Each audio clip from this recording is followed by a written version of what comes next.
Dan saya 112504. Perkenalkan, nama saya Rizal dengan NIM 112538. Perkenalkan, nama saya Ega Firdawi dengan NIM 112500. Dan perkenalkan, nama saya Maili Panabdiansyah dengan NIM 112504. Ini hasil dari jurnal kita, saya lihat tadi. Masuk latar belakang. Industri 4.0 menghasilkan banyak data dari mesin dan sensor. Namun, sering sulit terhubung ke sistem seperti ERP atau S. Oke, sistem ERP itu sistem buat ngatur sebuah proses, dan sistem S itu sistem yang fokus ke dalam proses produksi. Integrasi vertikal diperlukan untuk mendukung keputusan manajemen. Tetapi sistem terpusat memiliki keterbatasan interoperabilitas, pengembangan, dan keamanan. Ini Federated Information System muncul sebagai solusi alternatif. Baik, jadi ini ada tujuan penelitian. Yang pertama itu menyediakan akses data yang modular, scalable, dan interoperable. Lalu mengintegrasikan data struktur dengan sistem enterprise melalui UPC UI dan KGS. Oke, UPC UI itu sebuah protokol komunikasi untuk mengirim data ke sistem. Lalu KGS itu knowledge graph, yaitu dia cara ngatur data dalam bentuk jaringan. Dan yang terakhir itu membuktikan pelayanan sistem melalui prototype case study pada boiler monitoring system. Baik, kita masuk ke metode dan hasil. Untuk metode penelitian, kita melakukan penelitian ini menggunakan metode prototyping dengan data sensor boiler yang dihasilkan oleh UPC UI7 diubah ke RDF akan dapat terstruktur dan disimpan sebagai knowledge graph. Tiap node dilengkapi grapple server untuk akses query. Uji coba dilakukan dengan node itu untuk membagi query ke node anak dan menggunakan hasilnya. Lalu hasil penelitian, sistem berhasil menjalankan uji coba sesuai rencana. Node itu dapat membagi query ke node anak dan melakukan hasilnya dengan baik. Sistem terbukti modular, fault toleran, dan lebih aman karena data tidak terpisah.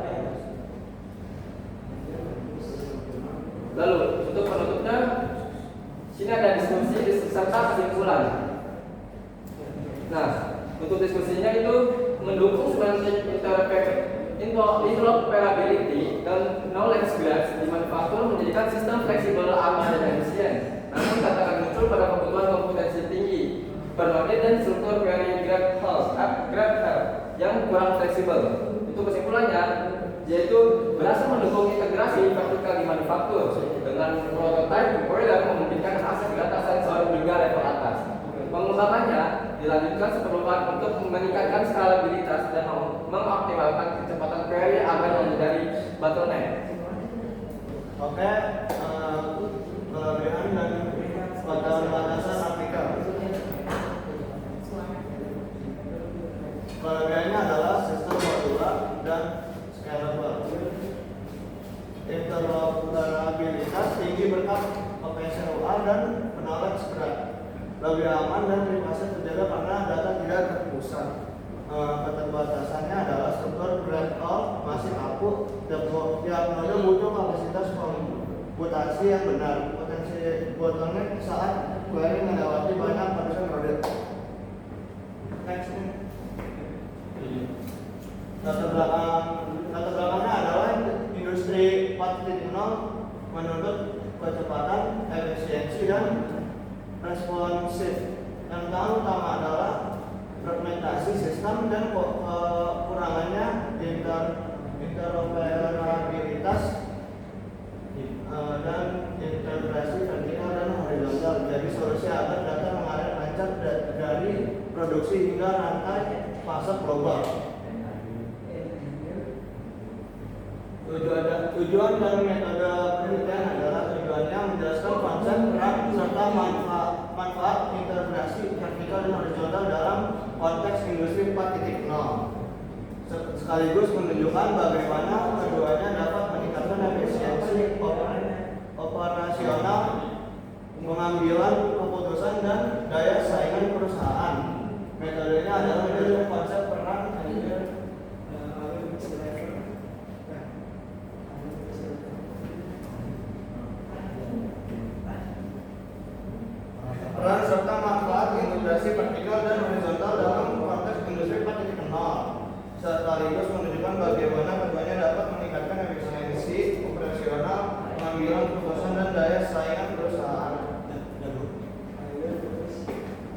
Oke, lanjut. Di sini ada hasil penelitiannya. Di mana yang pertama dari integrasi vertikal memungkinkan komunikasi dan aliran data dari software hingga ERP.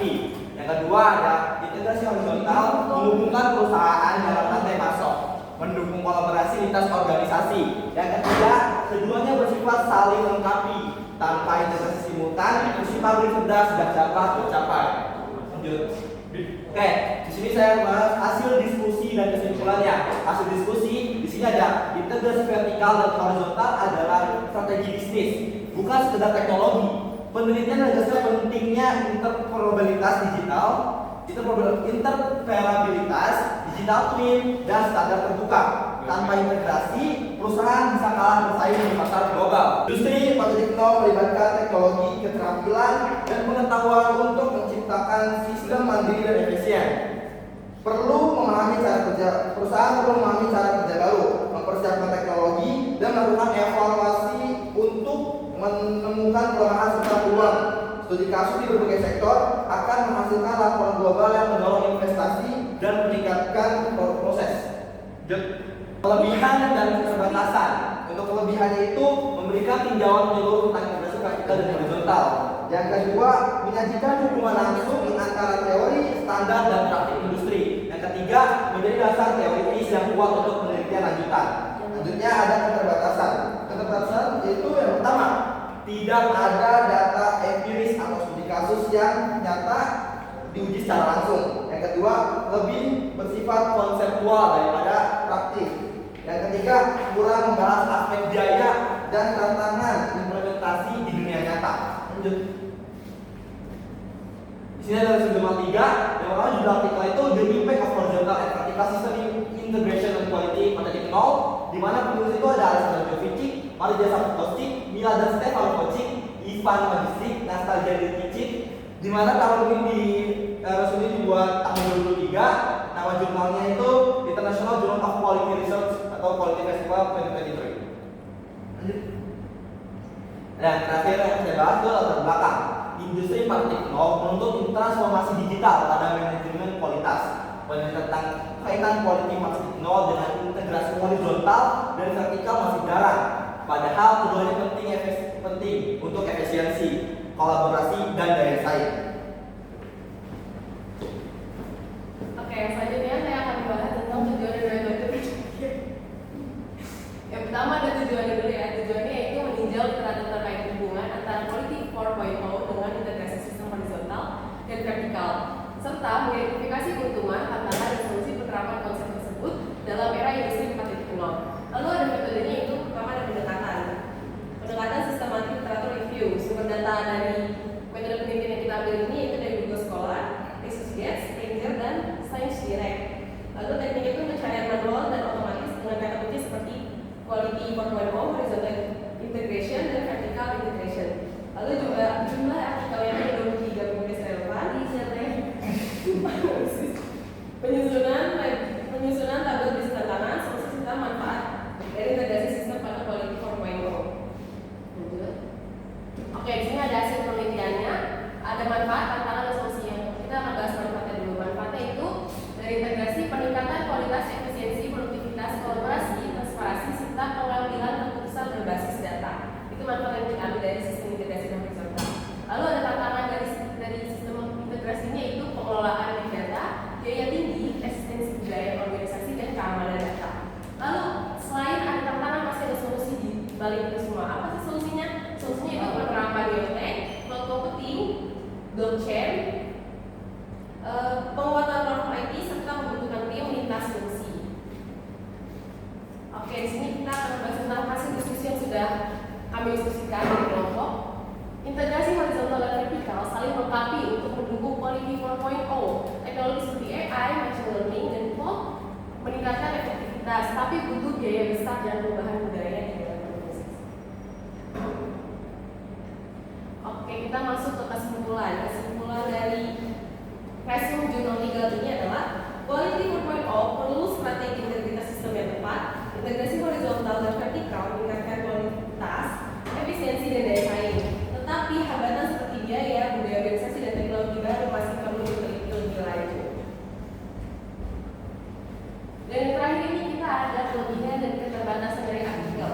Kelebihannya yaitu memberikan kajian komprehensif mengenai hubungan Quality 4.0 dengan integrasi sistem. Kedua, menyajikan tabel ringkas mengenai tantangan, solusi, dan manfaat. Dan yang ketiga itu ada fokus pada gap penelitian yang masih minim dibahas. Lalu kita bahas keterbatasan. Keterbatasannya apa sih? Hanya berbasis individual literatur tanpa ada data analisis dari lapangannya. Tidak menyertakan studi kasus industri nyata dan doi itu tidak tersedia sehingga kecelakaan publikasi masih terbatas. Sekian